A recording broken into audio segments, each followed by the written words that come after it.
Hello friend, দেখো আজকে আমাদের দুপুরবেলার মেনু আমি কি বানাতে চলেছি। এই যে ট্যাংরা মাছ আছে, ট্যাংরা মাছ এনেছে কালকে বাজার থেকে। নুন হলুদ দিয়ে আমি মেখেছি, এক্ষুনি মাখছি। আমি কড়াইও বসিয়ে দিয়েছি, নুন হলুদ দিয়ে মাখানো হয়ে গেল।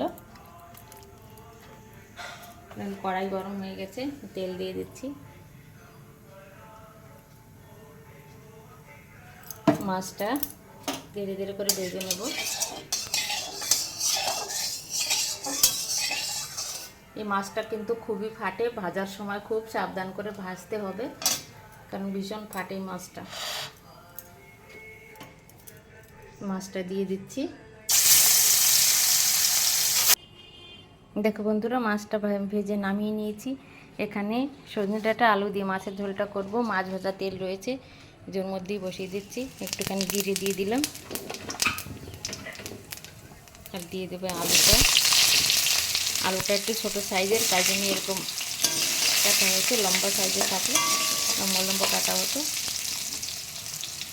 আর আমি মশলা কি নিচ্ছি এর মধ্যে দেওয়ার জন্য, দেখো একদম প্লেন মশলা। 4টে লঙ্কা, 4 কোয়া রসুন, আর এই যে সামান্য একটু আদা আর টমেটো, এটা দিয়ে দিলাম। তো এটা আমি মিক্সিতে বেটে নেব। আর এপাশে এই যে আরেকটা বসিয়ে দিচ্ছি ফ্রাইং প্যান, ওখানে উচ্ছে কেটে রেখেছি। এই দেখো উচ্ছে, ওইটা ভাজা করব।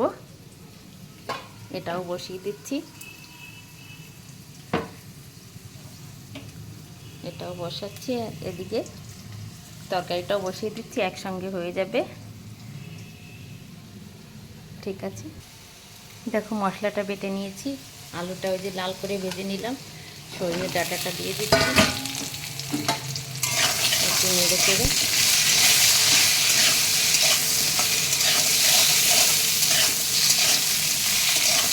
তারপরে মশলাটা দিয়ে দেবো, কারণ সজনে ডাঁটাটা বেশি ভাজবে না, তাড়াতাড়ি গলে যায়। এখন এই মশলা বাটাটা দিয়ে দিচ্ছি আমি।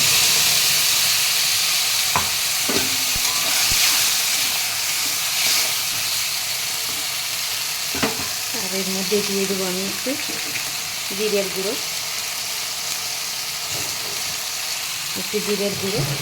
আর একটু ধনের গুঁড়ো,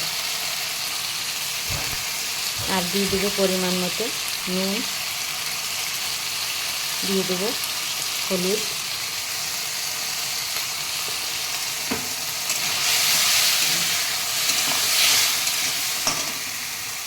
মশলাটাকে ভালো করে কষিয়ে নিয়েছি। এখন আমি পরিমাণ মতো জল দিয়ে দেবো।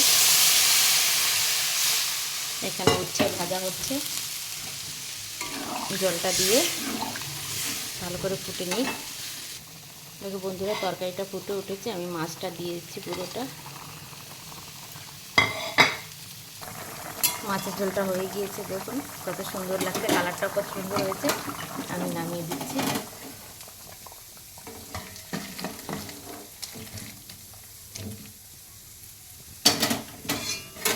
ঠিক আছে বন্ধুরা, কেমন লাগলো অবশ্যই বলবেন।